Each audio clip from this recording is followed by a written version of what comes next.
With Nick Land's Fang Numina affecting people with its bite, it acts similar to Sauron's rings of technical magic, corrupting those 9 fallen kings of men, corrupted by power, turning them into the Nazgul. Much like how mind flayers come to infect other species so as to turn them into their slaves and servants, Nick Land sees technocapital as the noumenal will of the world, a Lovecraftian creature, turning us all into it in time. If Nick Land were to be placed in Tolkien's Middle-earth, he would undoubtedly be one of the infamous 9 Nazgul, a servant of Sauron himself. Even Tolkien noted how the ring represented technical forms of magic, which he juxtaposed with artistic forms of enchantment. As we noted in our prior video, this is similar to Walter Benjamin's concept of aura, and how such aura is lost when art is replaced by automation in an age of mechanical reproduction. And thus, as Tolkien would have noted, enchantment dwindles by way of technique and industrialization, as noted with Saruman and his army of orcs, destroying nature and the trees for industrial and war purposes, coming only to anger the Ents, and leading, like Hesiod noted, to the decay of the ages. As the Marxist fangs of dead labor come to corrupt man, acting as the will of this fallen world, a new party of 9, a fellowship, was to be forged, acting counter to the 9 ring race of death, void, and ruin, calling for a return of a king. Like a phoenix risen from the dying flames, the eucatastrophe of Christ, reborn after death. Unlike Morgoth, however, Sauron was not cast to the timeless void. The void is a state of not being in Tolkien's mythos. This nothing, thus, is outside of space and time itself. We discussed in our prior video on how this nothingness has taken on various philosophical interpretations across all of time. Now, near the void is the Door of Night, acting as the border between Arda and the void itself. The Door of Night acts as Morgoth's prison, which Arundel watches over. Arundel is known as the Morning Star since he sails the sky in his ship with his Silmaril shining. We could take a thelemic view of this, since, as we noted, Tolkien was influenced by Barfield, who was influenced by Steiner's anthroposophy, noting Steiner's, of course, connections to the Theosophical Society of Blavatsky, like Krishnamurti, as well as the occult. So to Crowley, we noted how the abyss or void of Karanzan was to be overcome via the Night of Pan, allowing one to be reborn. Like Luciferian light, or light in extension, Conx und Pax, as noted by Henry Bergson's brother-in-law, Samuel Liddell MacGregor Mathers, all is linked to the one as well as the none, or void, or abyss.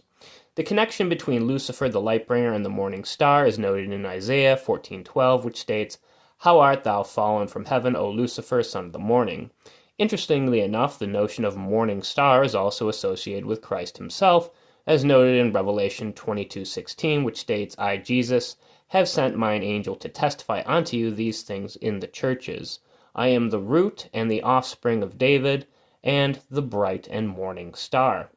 To Crowley, the realm of the fairy was tied up with Tannhauser, taken over to Venusberg, where Lucifer is the Latin name for Venus, where Venus is linked to Aphrodite, love, acting as the will or law of the world. The light created by Arendel's Silmaril is Gilasteel, so this light from the star would later be given by Galadriel to Frodo in the form of the Phial of Galadriel, which assists both Frodo and Sam on their journey. Much like Lucifer and Christ, as we noted with Guattari and Machinic Eros, desire is a two-way street and can be used for both reterritorialization or deterritorialization purposes. Order and disorder, organization and deorganization, creation and destruction, etc. Like yin and yang, or how Christ and Lucifer share the same nickname of the morning star, the body without organs is but the egg of virtual potential, akin to the Algoides or astral body of light, a fantasy that ultimately shapes reality. Blavatsky and the Theosophical Society, as well as Crowley, would use the concept of the Algoides, leading to, of course, the higher self, where one becomes connected back to the Keter or crown or divine, and Gnostic pleroma, where the finite meets the infinite, or where in Kabbalah, the 10 below links back to the 1 above, where the alien kind of heads back to his home. As noted by Taoist alchemists, from Wuji, the nothingness, comes yin and yang duality. And 9 is, of course, the Taoist number, linked also to Land's numogram. Like the 9 ring race, yin, the fellowship of 9, yang act in opposition.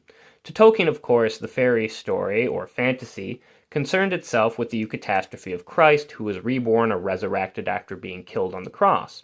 We have related this notion of death and rebirth with the body without organs already, connected to virtual potential.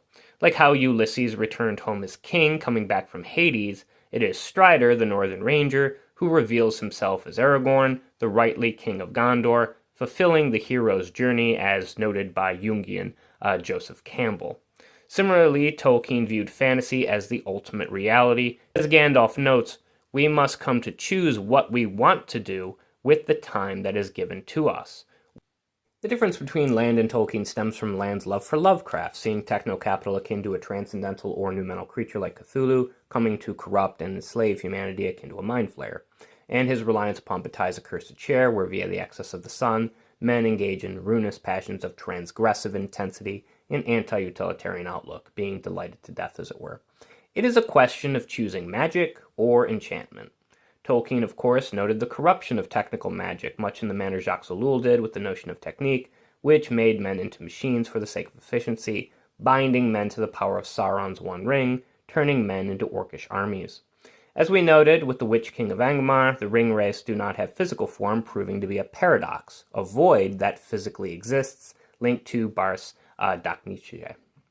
When Frodo puts on the ring, he disappears and becomes invisible, pulled into the unseen world.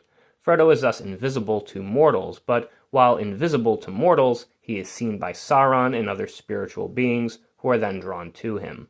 And when wearing the ring, Frodo can actually see the formless Nazgul for the ghosts that they actually are.